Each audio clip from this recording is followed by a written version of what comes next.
உன்னோடு நான் இருந்த நாட்களில் என்னை மிகவும் நம்ப வைத்தாய். அந்த நம்பிக்கையின் அஸ்திவாரத்தில்தான் இன்னமும் நான் உயிருடன் இருக்கிறேன். ஆனால் இது நிரந்தரம் அல்ல என்று ஒவ்வொரு நொடியும் நினைக்கும் பொழுது நான் வாழ்கின்ற நேரங்கள் குறைந்து கொண்டே இருக்கும். எப்போது உயிரில்லாத சிற்பம் போல ஆவேனோ என்று ஏங்க ஆரம்பித்து விட்டேன். ஒரு சிற்பி தான் நினைத்த சிலையை செதுக்குவது போல ஒவ்வொரு நாளும் என்னை நீ அன்பினால் செதுக்கினாய். சிற்பம் நிறைவு பெற்ற பொழுது அதை ரசிக்காமல் உடைத்து விட்டாய். இந்த சிற்பம் உனது கைவண்ணத்தில் உருவானது. யாருக்குமே வளைந்து கொடுக்காத இந்த சிற்பம் உனக்காக வளைந்து நெளிந்து கொடுத்தது. உனது கைவண்ணத்தில் உருவான சிற்பத்தில் குறையை நீயே கொடுத்தாய், குறையை நீயே சொன்னாய். ஒரு குழந்தையை பெற்றெடுப்பது போல சிற்பத்தை பெற்றெடுத்தாய். சிற்பம் மிகவும் நம்பினது. எனக்கு கருபோல உரு கொடுத்த இந்த சிற்பி தன்னை எதுவும் செய்ய மாட்டான் என்று மிகவும் நம்பினது. கடைசியாக சிற்பி கரம் பிடித்த அந்த நிமிடமும், கடைசியாக சிற்பத்தில் தோளில் சாய்ந்து வந்த நேரமும் மறக்க முடியாதது. அப்போதே அந்த நிமிடமே சிற்பம் கனித்து சொன்னது, என்னை மறந்து விடாதே என்று. அந்த சொற்களில் இருந்த வழி சிற்பிக்கு அப்போது புரிந்ததோ இல்லையோ, சிற்பத்திற்கு அப்போதே புரிந்தது. சிற்பியின் போராட்டம் 60 நாட்கள் கூட நீடிக்கவில்லை.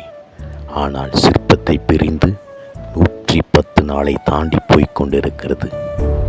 சிற்பியின் அழுத்தம் வருத்தம் சிற்பத்திற்கு தெரியும். கரைப்பார் கரைத்தால் கல்லும் கரையும் என்பார்கள். சிற்பி என்ன விதிவிலக்கா? சிற்பி சுய புத்தியின் மீது சாயாமல் அடுத்தவர்களின் சொல் புத்தியில் சாய்ந்து முடிவெடுத்து விட்டது. சிற்பியுடன் சேர்ந்து இருந்த பொழுது ஒன்றை கேட்க மறந்து விட்டது சிற்பம்.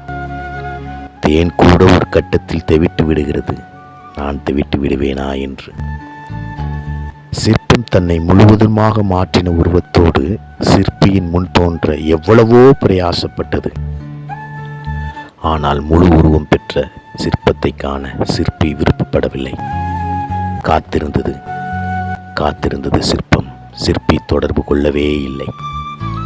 கடைசியாக சிற்பம் தன்னை தானே அழிப்பதற்கு முன்வந்து விட்டது. அந்தோ பரிதாபம் என்னவென்றால், சிற்பத்திற்கு குறை இருந்த பொழுது கூட இருந்த சிற்பி குறை நிவிருத்தியாகி முழு உருவம் பெற்றவுடன் சிற்பத்தை கைவிட்டு விட்டது. சிற்பம் ஒரேடியாக முழுவதுமாக தன்னை அழித்து கொள்ளாமல் சிறிது சிறிதாக நாள் நாளாக தன்னை அழித்து கொள்ள முன்வந்து விட்டது. நாட்களையும் எண்ணத் தொடங்கிவிட்டது. ஆனால் சிற்பி சிற்பத்தை கையில் வைத்திருக்கும் பொழுது சிற்பத்தில் உள்ள குறை தெரிந்தும் கூட இருந்து எல்லாவற்றையும் செய்தது. அந்த குறையில் சிற்பியின் பங்கு இருக்கிறது என்பதை கூட தெரியாமல் இப்போது குறையை சிற்பி அடுத்தவர்களிடம் சொல்லி தன்னை நியாயப்படுத்துகிறது. குறையென்று அப்போதே தெரிந்திருந்தால் அப்போதே உடைத்திருக்கலாமே. முழு உருவம் கொடுத்துவிட்டு விட்டு போவது என்ன நியாயம்? இப்போது சிற்பத்தை பராமரிப்பதற்கும் ஆளில்லை, பார்ப்பதற்கும் ஆளில்லை, வாங்குவதற்கும் கூட ஆளில்லை. ஆனால் சிற்பியோ அடுத்த சிற்பத்தை செதுக்க சென்று விட்டது.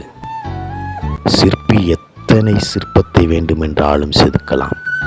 சிற்பிக்கு கைவண்ணம் இருக்கிறது. ஆனால் சிற்பம் என்ன செய்வது? சிற்பியை முழுவதுமாக நம்புகிறதே. சிற்பியில் தவறு இல்லை என்றால் சிற்பத்தை தானே மறுபடியும் செதுக்கி இருக்கலாம் தானே. இதுதானே நியாயம். அடுத்தவர்களின் சொல் பேச்சு கேட்டு சிற்பி இந்த சிற்பத்தில் குறை இருக்கிறது என்று கைவிட்டது. இப்போது சிற்பத்தை பற்றி சிற்பிக்கு நினைவில்லை. சிற்பம் முழு அனாதையானது. சிற்பத்தின் உருவம் உருக்குலைந்து கொண்டே போகிறது. சிற்பத்தை பார்த்து பார்த்து கவனித்த சிற்பிக்கு அதை பற்றி கவலைப்படக்கூட இப்போது நேரமில்லை. சிற்பம் தன்னுடைய புகைப்படத்தை அனுப்பியும் கூட மனமிறங்கவில்லை. சிற்பி தன்னுடைய கைவண்ணத்தில் இருந்த சிற்பமா இது என்று கூட யோசிக்க தோன்றவில்லை. சிற்பம் உலகத்தை புரிந்து கொள்ள ஆரம்பித்தது. எதுவும் நிரந்தரமில்லை, இந்த உலகமும் நிரந்தரமில்லை என்று நாட்களை எண்ண ஆரம்பித்து விட்டது. உன்னோடு நான் இருந்த நாட்களில் என்னை மிகவும் நம்ப வைத்தாயடி. அந்த நம்பிக்கையின் அஸ்திவாரத்தில் தான் இன்னமும் உயிருடன் இருக்கிறேன். ஆனால் இது நிரந்தரமல்ல என்று ஒவ்வொரு நொடியும் நினைக்கும் பொழுது நான் வாழ்கின்ற நேரங்கள் குறைந்து கொண்டே இருக்கிறது. எப்போது எப்போது உயிரில்லாத சிற்பம் போல ஆவேன் என்று ஏங்க ஆரம்பித்து விட்டேனடி என் அம்முக்குட்டியே.